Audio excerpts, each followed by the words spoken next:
Azul, a don Rubén Darío. Carta primera. 22 de octubre de 1888.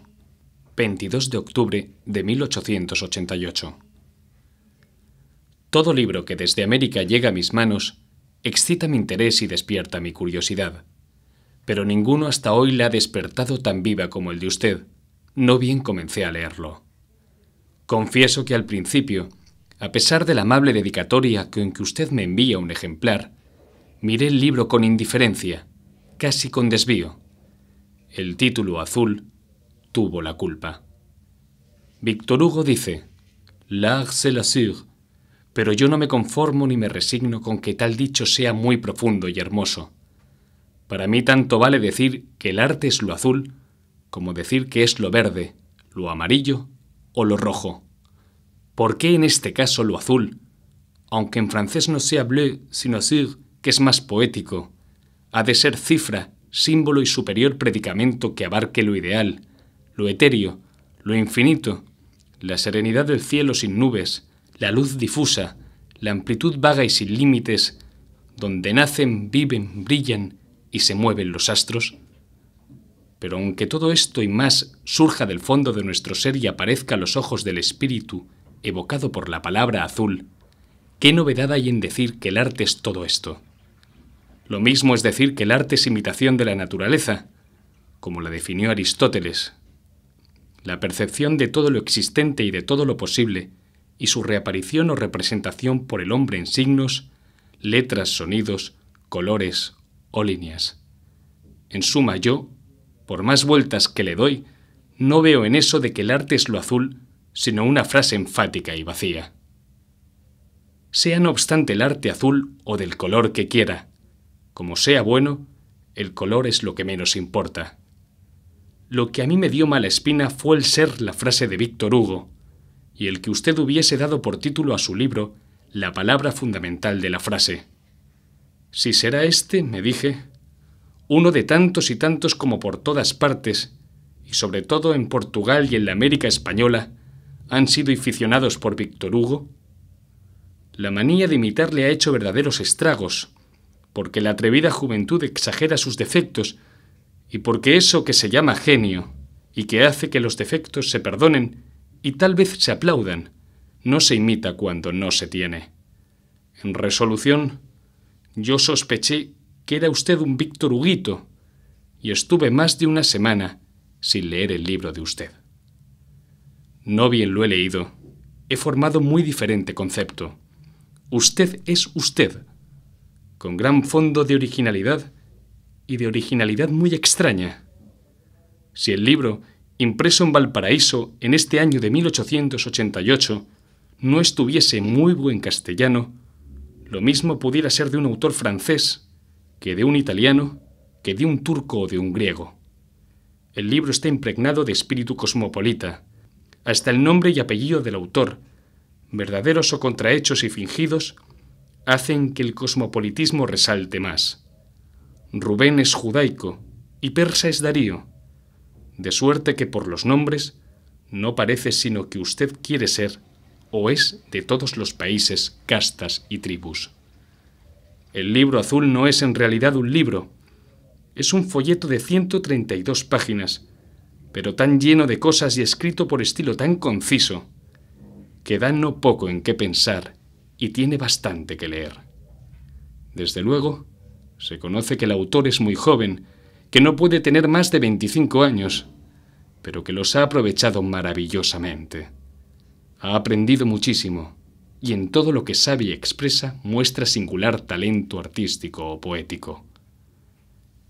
Sabe con amor la antigua literatura griega, sabe de todo lo moderno europeo. Se entrevé, aunque no hace gala de ello, que tiene el concepto cabal del mundo visible y del espíritu humano, tal como este concepto ha venido a formarse por el conjunto de observaciones, experiencias, hipótesis y teorías más recientes.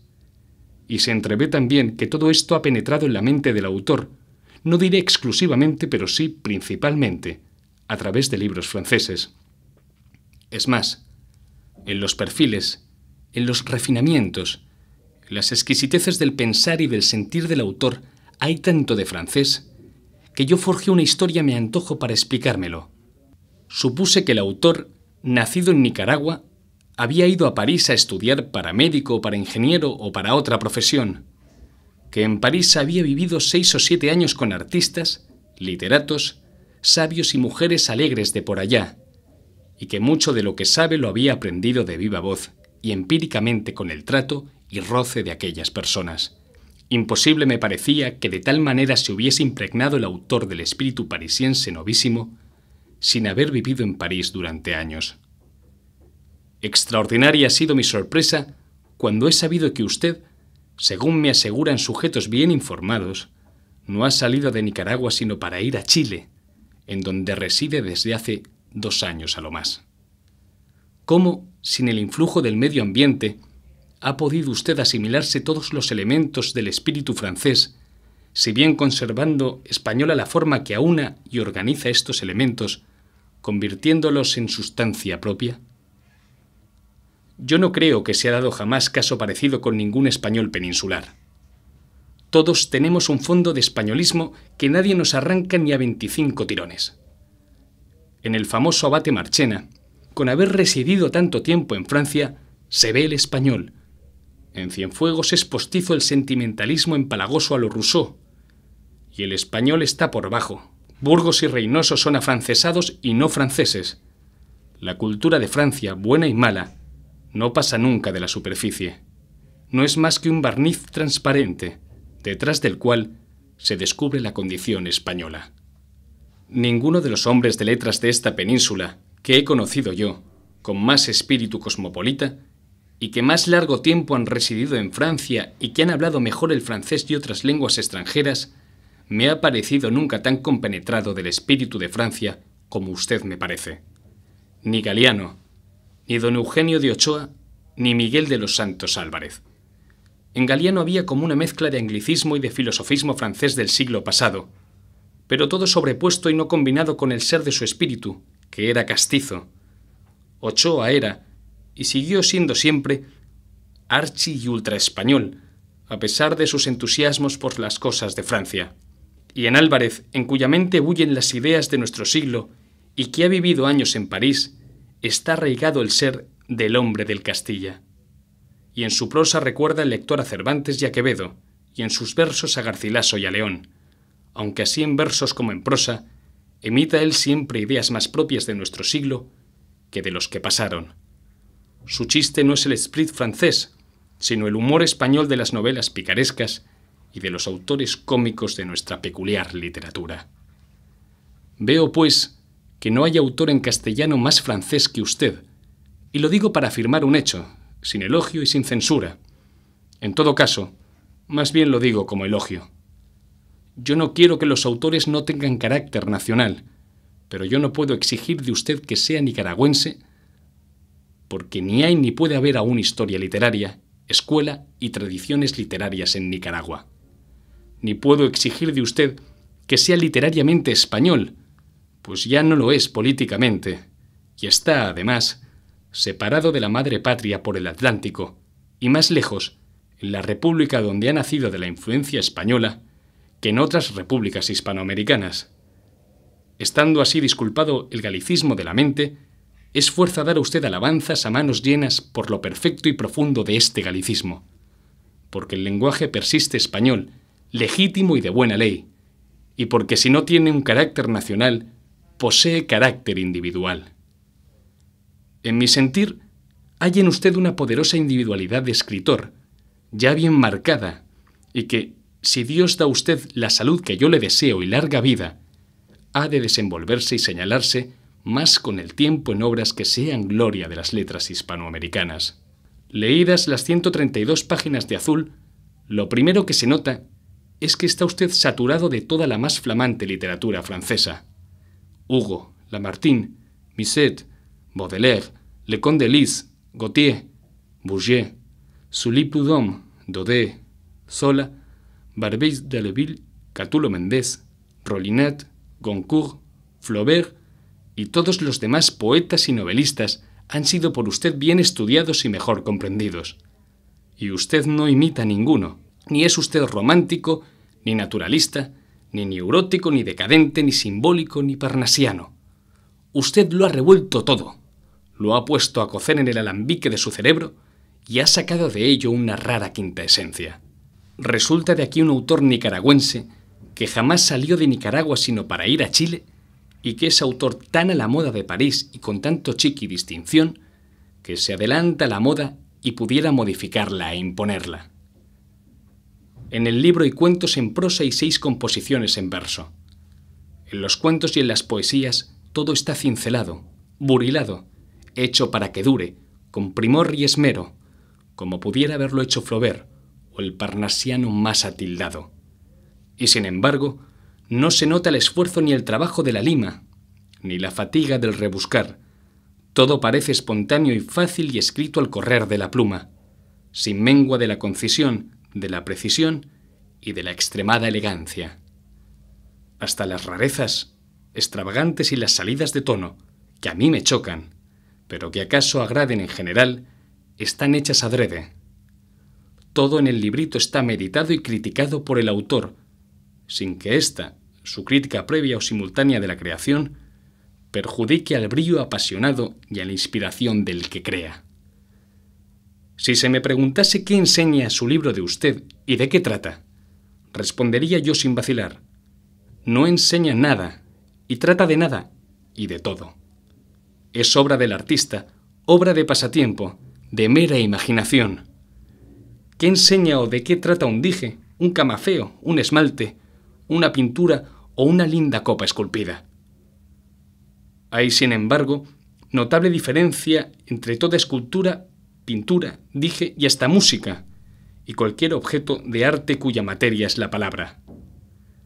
El mármol, el bronce y el sonido, no diré yo que sutilizando mucho no puedan significar algo de por sí, pero la palabra no solo puede significar, sino que forzosamente significa ideas, sentimientos, creencias, doctrinas y todo el pensamiento humano. Nada más factible, al mi ver, acaso porque yo soy poco agudo, que una bella estatua, un lindo dije, un cuadro primoroso, sin trascendencia o sin símbolo. Pero ¿cómo escribir un cuento o unas coplas sin que deje ver el autor lo que niega, lo que afirma, lo que piensa o lo que siente? El pensamiento en todas las artes pasa con la forma desde la mente del artista a la sustancia o materia del arte. Pero en el arte de la palabra, además del pensamiento que pone el artista en la forma, la sustancia o materia del arte es pensamiento también, y pensamiento del artista. La única materia extraña al artista es el diccionario, con las reglas gramaticales que siguen las voces en su combinación. Pero como ni palabras ni combinación de palabras pueden darse ni deben darse sin sentido, de aquí que materia y forma sean en poesía y en prosa creación del escritor o del poeta. Solo quedan fuera de él, digámoslo así, los signos güeros, o sea, abstrayéndolo significado. De esta suerte se explica cómo, con ser su libro de usted de pasatiempo, y sin propósito de enseñar nada, en él se ven patentes las tendencias y los pensamientos del autor sobre las cuestiones más trascendentales. Y justo es que confesemos que los dichos pensamientos no son ni muy edificantes ni muy consoladores. La ciencia de experiencia y de observación ha clasificado cuanto hay y ha hecho de ello hábil inventario. La crítica histórica, la lingüística y el estudio de las capas que forman la corteza del globo han descubierto bastante de los pasados hechos humanos que antes se ignoraban. De los astros que brillan en la extensión del éter se sabe muchísimo. El mundo de lo imperceptiblemente pequeño se nos ha revelado merced al microscopio. Hemos averiguado cuántos ojos tiene tal insecto y cuántas patitas tiene tal otro. Sabemos ya de qué elementos se componen los tejidos orgánicos, la sangre de los animales y el jugo de las plantas. Nos hemos aprovechado de agentes que antes se sustraían al poder humano, como la electricidad, y gracias a la estadística llevamos minuciosa cuenta de cuánto se engendra y de cuánto se devora. Y si ya no se sabe, es de esperar que pronto se sepa la cifra exacta de los panecillos, del vino y de la carne que se come y se bebe la humanidad a diario. No es menester acudir a sabios profundos. Cualquier sabio adocenado y medianejo de nuestra edad conoce hoy, clasifica y ordena los fenómenos que hieren los sentidos corporales, auxiliados estos sentidos por instrumentos poderosos que aumentan su capacidad de percepción. Además, se han descubierto, a fuerza de paciencia y de agudeza, y por virtud de la dialéctica y de las matemáticas, gran número de leyes que dichos fenómenos siguen, naturales que el linaje humano se haya ensoberbecido con tamaños descubrimientos e invenciones, pero no solo en torno y fuera de la esfera de lo conocido y circunscribiéndola, sino también llenándola, en lo esencial y sustancial, queda un infinito inexplorado, una densa e impenetrable oscuridad, que parece más tenebrosa por la misma contraposición de la luz con que ha bañado la ciencia la pequeña suma de cosas que conoce. Antes, ya las religiones, con sus dogmas que aceptaban la fe, ya la especulación metafísica con la gigantesca máquina de sus brillantes sistemas, encubrían esa inmensidad incognoscible, o la explicaban o la daban a conocer a su modo. Hoy priva el empeño de que no haya ni metafísica ni religión. El abismo del incognoscible queda así descubierto y abierto, y nos trae y nos da vértigo, y nos comunica el impulso, a veces irresistible, de arrojarnos en él. La situación, no obstante, no es incómoda para la gente sensata de cierta ilustración ni fuste. Prescinden de lo trascendente y de lo sobrenatural para no calentarse la cabeza ni perder el tiempo en balde. Esta eliminación les quita no pocas aprensiones y cierto miedo, aunque a veces les infunde otro miedo y sobresalto fastidiosos. ¿Cómo contener a la plebe, a los menesterosos, hambrientos e ignorantes, sin ese freno que ellos han desechado con tanto placer? Fuera de este miedo que experimentan algunos sensatos, en todo lo demás no ven sino motivo de satisfacción y parabienes. Los insensatos, en cambio, no se aquietan con el goce del mundo, hermoseado por la industria e inventiva humanas, ni con lo que se sabe, ni con lo que se fabrica, y anhelan averiguar y gozar más.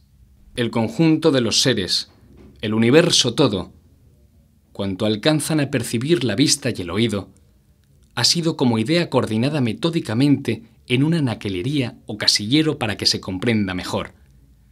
Pero ni este orden científico, ni el orden natural, tal como los insensatos le ven, lo satisface. La molicie y el regalo de la vida moderna los han hecho muy descontentadizos, y así, ni del mundo tal como es, ni del mundo tal como le concebimos, se forma idea muy aventajada.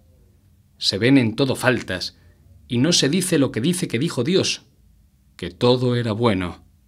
La gente se lanza con más frecuencia que nunca a decir que todo es malo, y en vez de atribuir la obra a un artífice inteligentísimo y supremo, la supone obra de un prurito inconsciente de fabricar cosas que haya ab eterno en los átomos, los cuales tampoco se sabe a punto fijo lo que sean.